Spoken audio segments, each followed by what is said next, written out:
Hi everyone, I'm Grace Regan with LRT Sports, and with me today I have Gerhard de Beer, who was originally from South Africa, but then was recruited to play football at the University of Arizona from 2013 to 2017, where his senior year he played in all 13 games. He has then been a part of the Buffalo Bills, Greenbay Packers, and Indianapolis Colts organizations, and was the third South African to play in the NFL, and is now competing in the XFL with the St. Louis Battlehawks. So thank you so much for being here today. Is there anything I missed there? Yeah, thanks for having me. No, you didn't miss anything, except for unfortunately the XFL recently closed, so no longer with the Battlehawks. Oh, I'm so sorry to hear that. It's Yeah, just a it's sign of okay. the times right now, I guess. Yeah, it literally is because of only that. The season got canceled, and in their inaugural season, it was probably the worst timing for that. Yeah, I actually didn't know it was a new organization. Yeah, Um, yeah. The owner Vince McMahon, who owns WWE, mhm. started the XFL back in 2001. Was the original attempt, and it flopped pretty bad. But they did really well this year. In fact, for Wow. that St. Louis game on week 6, they were going to sell about 50,000 tickets. Wow. So So yeah, there's it another. was professional football, Oh, and it's doing really well. Just really, really unfortunate that that happened because it's a huge mhm. moment for that league. Maybe like sometime in the future it'll get up and going again. Hopefully, yeah, hopefully. Yeah. So then let's I guess get started with your recruiting process. So you were originally a track athlete in South Africa and had never played American football. Can you Correct. walk me through this experience of coming to the University of Arizona? Yeah, sure. So for track and field, I had a lot of people that recruited me because in 2011 and 12, I medaled at the World Youth and Junior Championships in France and Spain, respectively. And I also set a world leading distance in 2011 and a national record. So I was on the international radar quite a bit for track and field. So I had a few dozen schools contact me about competing at their colleges. But I heard the story about a guy named Margus Hunt. Margus Hunt is a Estonian discus thrower, and he got recruited to SMU, and he threw for Dave Woolman, who was the track coach there. I think he currently still is. And I actually had a recruiting process with them too, but at the time they were not Division One. So I learned how. Excuse me, they were Division One, but not Power Five. But at the time, I didn't know that. So, but the University of Arizona was the only place that had a men's track program who would allow me to walk onto the football team. And so, in that sense, they actually ended up choosing me, and Wow. that's how my recruiting process went. Yeah. So what was your previous exposure to American football? Why did you want to go play in the US?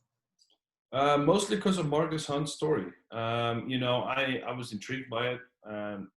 Just because you always see it on TV and whatnot. And we barely ever saw it, mind you, because our time zone changed in South Africa. So it would come on, 1, 2 o'clock at night. There was some Mhm. highlights on ESPN, but because nobody really watched it in South Africa, it was never really a prime time thing to see. So, but it was really really cool to watch and see. Um, how all this unfolded in front of me as the time came for me to finally come to the US. Now, I also didn't come out on an official visit, so I Okay. came completely blind to the whole process as to what the school looks like, the campus, the fact that it's 105 degrees Fahrenheit almost every day here in Hmm. the summer. But and that's not bad at all because you adjust pretty quickly. So, but yeah, it Hmm. was a pretty big wake up call to see how intense college sports was in the US. I'm sure. That was actually my next question about the recruiting visit. So then do you think being a track athlete too helped you kind of pick up football quickly, or what was that experience like learning football at that level?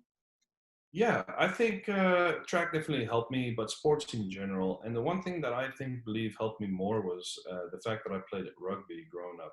Hmm. Rugby teaches you to run fast. It teaches you to run far. It teaches you to make contact, avoid contact, when to be aggressive, when to be passive, attack, defend.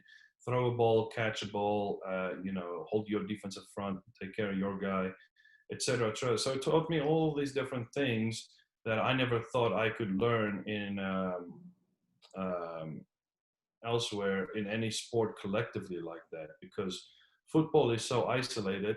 It's one singular position. Basketball is a lot more athletic wise, in my opinion, physically developmental sport. Mhm. And something like hockey, I think, is really good developmentally. And baseball, it's good for hand-eye coordination, but it doesn't teach you about offense, defense, or tackling. So I think overall rugby was probably the best all-rounded sport to teach me these transferable skills. So then it was a rather quick learning curve to pick up football and get playing. No, because although physically it was not too hard, it was mentally at the start, it was very difficult to pick it up. And then Mhm. uh, because I had hopped in between a few positions. And so elsewise, I also learn offensive line play. To do that is one of the most difficult things in football, because unless you're surrounded by it, picking up offensive line play is very difficult, because you don't know what it looks like, how you're supposed to move, and all these different kinds of things. So I've never seen anybody do it in my life before. I don't know how to do it. Mhm. And for the most part, of Arizona, we only ran the ball. So I didn't get a lot of opportunity to, go up against pass rushers. So that made it difficult for me to block people. And that was probably my weakness of my game as well. Wow, that's actually obviously I can't speak from experience in saying that that does sound really hard. Yeah. But Yeah. that's impressive. You were able to pick it up, and by the end of your senior year, clearly be a important player. Yeah, and the one thing that people I don't think know when they take on this journey is how much hard work it is. Because you're a full-time student, and if you don't do well in school, you're not eligible. If you're not eligible, they don't want to keep you around. So it's a relationship that has to be beneficial for them too. Nobody's going to string you along um, for about $100,000 a year with scholarship and travel and food, et cetera, Mhm. just to you know just for your sake. It is for the sake of the program. And the reason I throw that number out there is because every single year, at the start of the year, we had a student athlete meeting where the AD, the athletic director, had told us how much they spend on each student. If you're an out-of-state student on scholarship, you cost the program an average of about 107,000 US dollars a year. Wow. And Yeah. it's such a big, I think you forget about the economic impact of competing in college. Of course, and that's the biggest thing that people don't understand is money is the biggest driver behind all of this. I So think we're don't forget. starting to see that with coronavirus and programs getting canceled.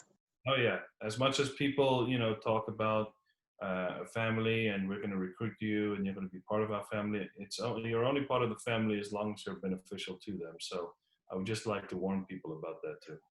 Definitely, that's really important.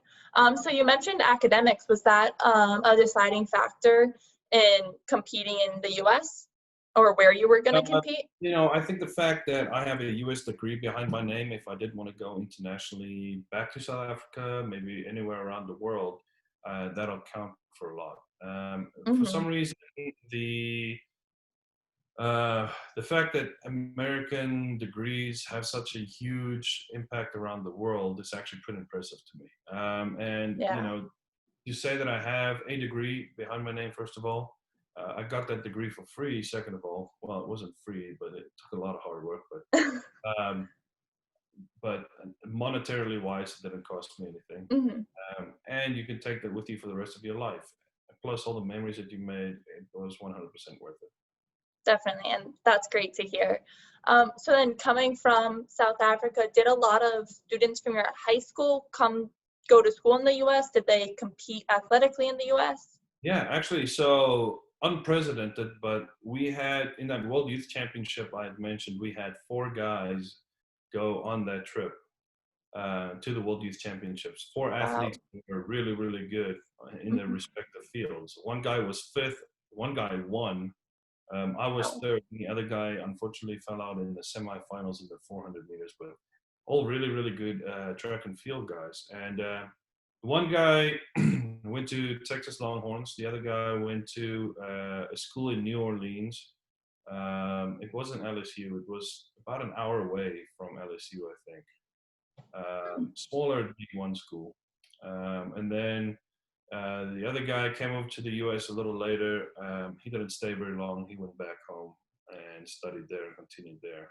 And that's, just a short list of guys in my age group that were in my high school. So there were so many kids that explored the opportunity abroad to study abroad, take their athletic career abroad, and all those kinds of things. yeah.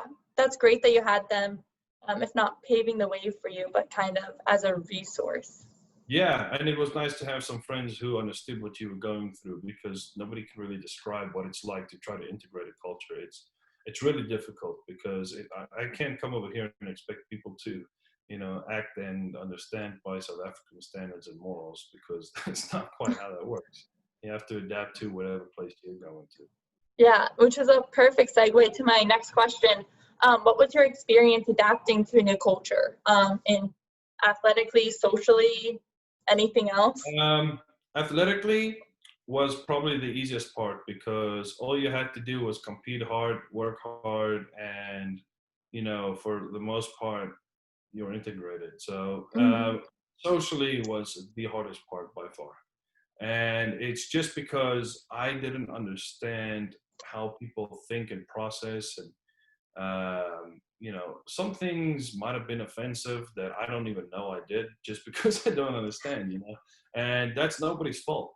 Mhm. That's just, it just takes experience to understand. So, and it's very difficult to really, really explain what it's like. There's no book that I can write to say how to America 101. It's, unfortunately, I can't. I wish I could, but it's really, really difficult for people to understand what it's like and the culture differences and all those different things. And it's hard to open up about, for example, and I haven't talked about this much because it's not a fun thing to talk about, but my freshman year, we were four guys that were going to live together. All of a sudden, one day, the one guy, I bump into him, he tells me, "You need to go talk to John."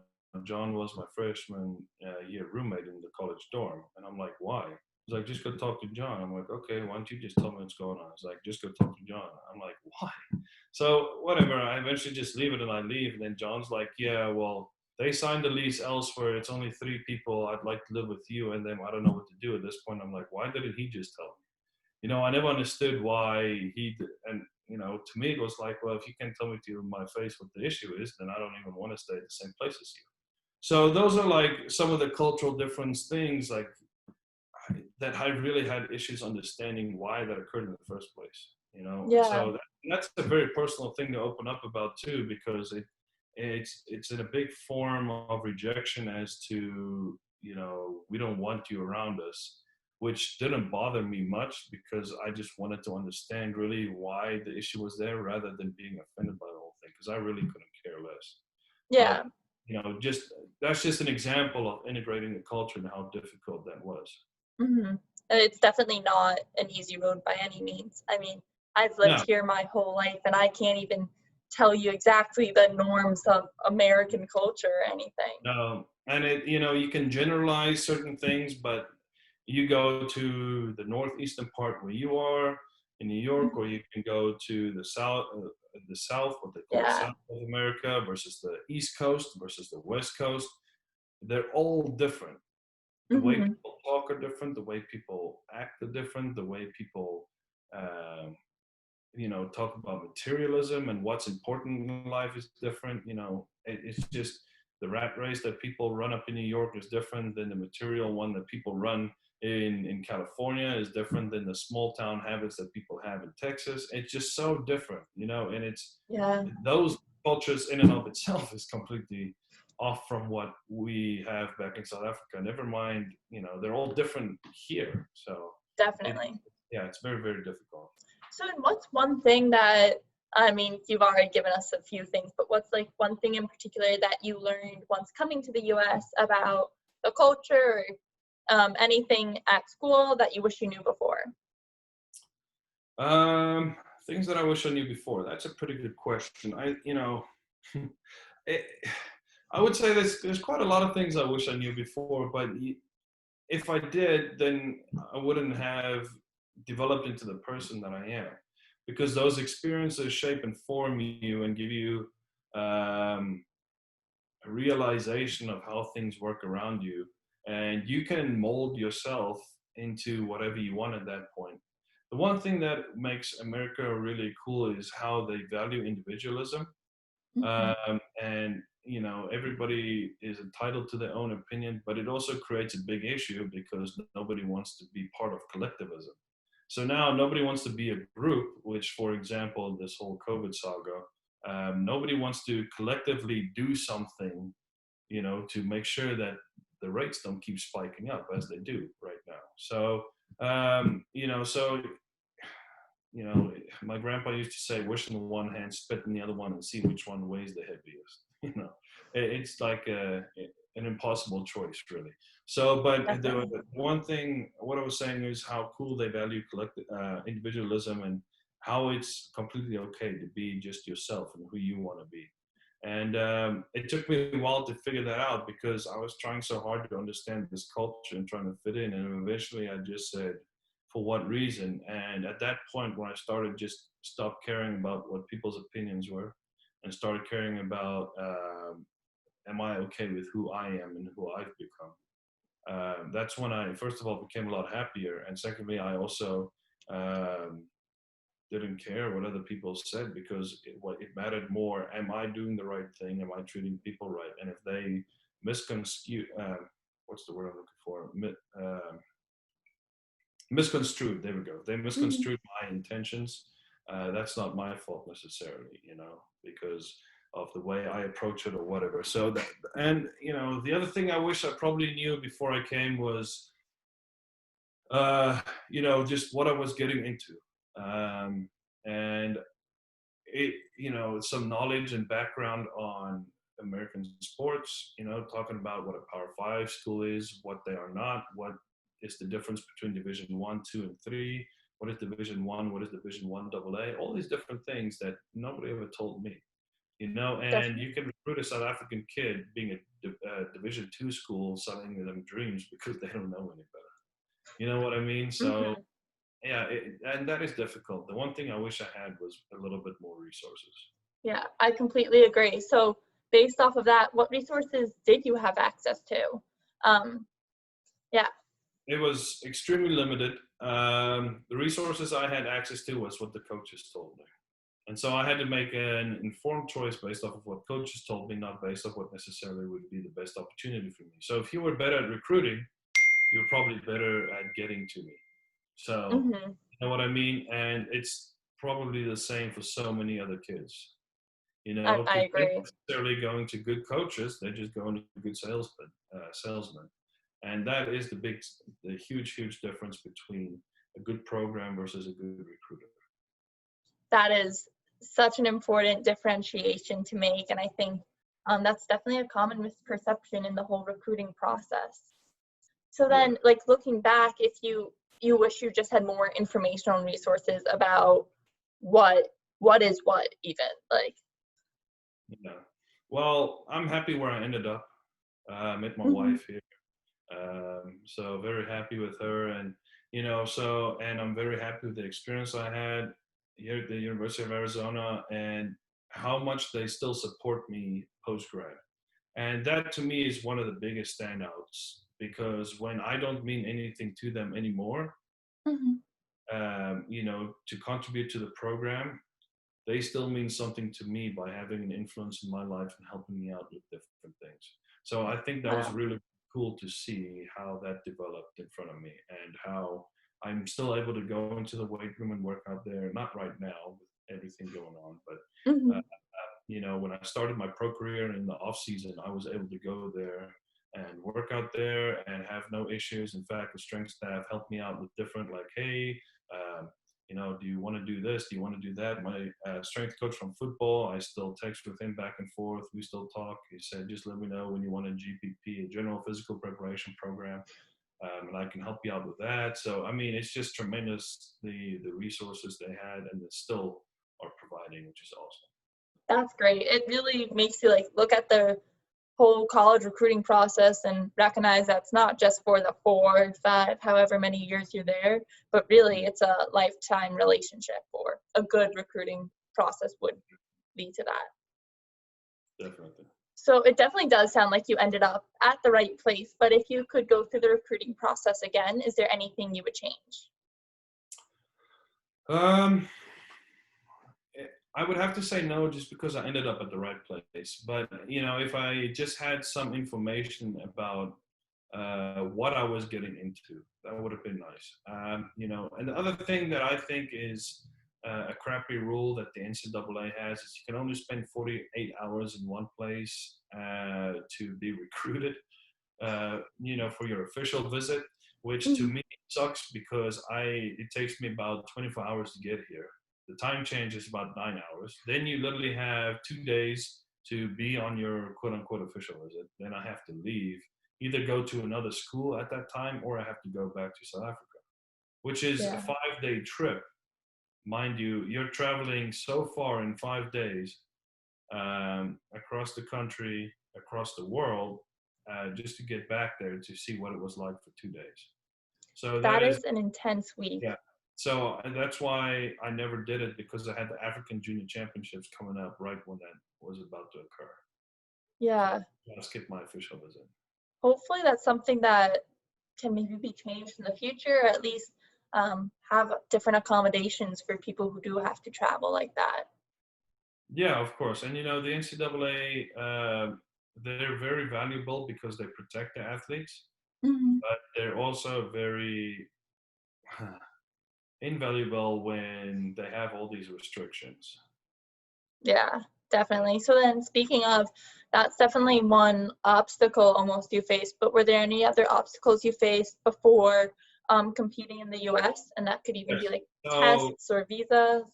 yeah, so the first thing I'd like to mention was the fact that I had some academic requirements to be eligible Hmm. for a university in America. And if people do think that they're interested in doing that, they need to do a little bit of research as to what you need in order to be allowed to enter an American school.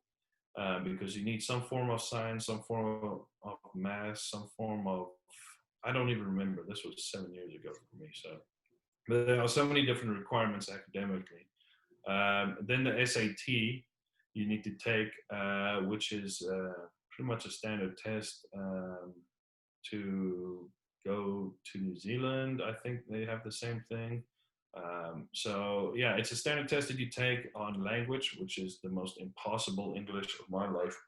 I sat there with a dictionary and I still got the answer wrong. Honestly, probably same. it was hard. The math portion I did fantastic in. I'm really good at Mhm. math, but the English was just, and English being a second language, I feel like it's so unfair. So I can you know, imagine. but then there's a balance between how good your GPA and how good your SAT has to be. The better your GPA is, the worse your SAT can be, and vice versa. Hmm. So yeah, that was the one challenge, was the the SAT. I only took it once, luckily. I scored like a 1460, I think.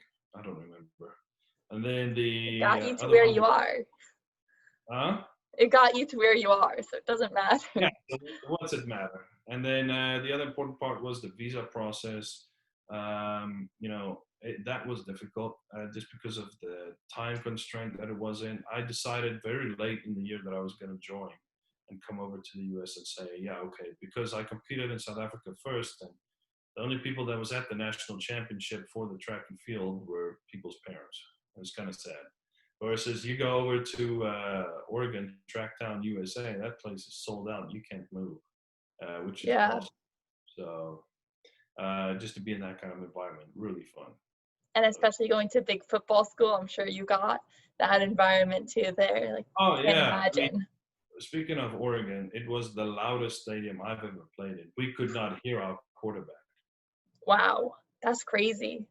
Yeah, and he was on the loud clap, Caden, so we could not hear him at all. It was just the center, I was looking at the center to snap the ball. He wouldn't, because he couldn't hear him. The center has the hardest time because his ear holes are right here. Everybody else has the ear hole to the side, you know, but his Hmm. ear holes are right here and the quarterback's right behind him. So he has the hardest time hearing out of everybody. Wow, talk about a home field advantage, like getting used to that and playing there. That was loud, loud, loud. That's crazy. So that must have been a big experience coming from the parent-filled stands of track competitions. Exactly. And actually, that specific game I'm talking about, my parents were there. So Wow. So they yeah, were able to come to games. yeah, they came. I want to say 3 times. They came once just to come visit and watch me compete in track, and then they came a second time. My dad had a conference in Las Vegas, so we did a trip to Las Vegas for the week over spring break, which was really fun. The dates worked out really well, and then we did another trip to. When they came the third time, we did a trip. Well, they did a trip up to Oregon, and watched me play there as well as come down and see the rivalry game. Unfortunately, they missed senior day because that's just too long a time to stay here. But I Mhm. would rather have them see the rivalry game than be there on senior day. Definitely. That must have been a really exciting game. I always love the rivalry competitions. Yeah, yeah, it's very intense. Obviously, it was a lot of fun. Mhm. So then, what's one piece of advice that you would give to an international athlete hoping to compete in the U.S.? Do your research first about all those things that I mentioned, and then make an informed decision, not based off what people are telling you. And I will also warn you, people will lie to you. For example, some kids asked about the scholarship stipend at Arizona when they were getting recruited here way back when. This was before my time, and they said, well, the recruiting coordinator said, I'm not sure about this, but I think it's about 3,000 a month, but let me check and get back to you on that. And I know he knows the answer to that. It's closer to about 12, 1,300. So Wow. yeah, he almost triple overestimated it, which is, you're selling dreams at that point. It's not realistic. So yeah, people will lie to you. So to make an informed decision, make sure you know where you're going. Make sure you know exactly what amount of scholarship they're willing to give you. And the other thing is competition drives people to other incentives. So if you have two schools that want to fight over you, great for you. So you can then say, well, they're offering me this. What can you offer me in return, and vice versa. So, and that will give you all the different options as to your best leverage and what's the best thing for you to do, and not necessarily for them. Remember, they're only in it for as long as it's good for them too. Definitely. That's really valuable advice. I think everyone wants to believe that like everything the coach tells you is true. Oh, this is going to be a dream. And sometimes you get there and that's not the case. Yeah, yeah, and that was the case for me recently when I injured my back too. So, which is why I'm actually out of the NFL right now. So that So was yeah, actually another question I had for you about I saw you were injured a few times. How do you get through that even? that is probably the most frustrating part because when that happens, that tends to be during season. And that's when you want to be at your healthiest because you want to all of that hard work and all that hours you put in, and you finally get to compete. Just for something to whip it right out of you. And it doesn't even have to be something big. I rolled my ankle so bad once I had an issue. I was in a boot for 2 weeks. So, I Wow. mean, it happened out of nowhere. The grass was wet and I just slipped. You know what I mean? And so after that, I rolled my ankle. After that first time, I was still practicing, playing, and whatever. Playing that first game hurt, and then it just got so bad as to where I struggled to walk because I just ignored it. So Wow. Yeah, and it's definitely important to take care of those injuries as they come, get healthy so that hopefully you can get back in. yeah, you have to listen to your body and make sure you take care of your physical health. It's not worth sacrificing that over, making sure you play another game or not. Definitely. So this has been great. Just a few wrap-up questions that we ask everyone we interview, like kind of like a rapid-fire questions. Yeah. So first, game day Yes meal. or no, or how does that go? Hmm? Is it a quick yes or no question? No, just quick answer, I guess. Okay. So then first, what's your go-to game day meal? Game day meal, pasta and chicken. I like that. Yeah. Um, At least 4 hours before. Otherwise, I might see it a second time. no, we don't like that. Yeah. Your role model in athletics. That's a tough one. There's a guy I really liked watching in rugby growing up, Pierce. He was an eighth man. He played for the Blue Bulls. He eventually went overseas, and I'm pretty jealous of my buddy because he got to play with him for a little bit. So he was always a big role model for me, big Christian. And so I always modeled after him. I think a lot of guys my age did. So That's awesome. And your future goals. future goals, recently started up a company, working on my mortgage loan origination license, working a full-time job, and I'm coaching a high school football team, offensive line as well. So very busy. Wow, yeah, definitely important to stay busy right now. Yeah, of course. Yeah, but that's all I have for you. Thank you so much for your time. Is there any last piece of advice you'd like to pass on to high school student athletes? Yes, there's one more thing I'd like to say. A lot of people are scared to come over to America because they wondered, are they going to miss their family? Here's the one piece of advice to that is, you can always go and go home, but otherwise you will always have the wonder in your mind, what if I did go, how would that have been like? So give it if you have the opportunity, give it a shot, go over and give it a year. Don't quit after a few months, because the first few months are the hardest. And usually around month 8 or 9 is some of the hardest times too. And the vacation days when everybody goes home over Thanksgiving and you have nowhere to go, those are hard too. But give it a year. If you don't like it after a year, you can go home. But don't leave the opportunity at the door and don't take it. So take the opportunity, experience it, and see what it's like before you make a final decision as to whether you continue or not. That's great advice, honestly, for any college athlete starting out at a new program. So thank you for that. Of course.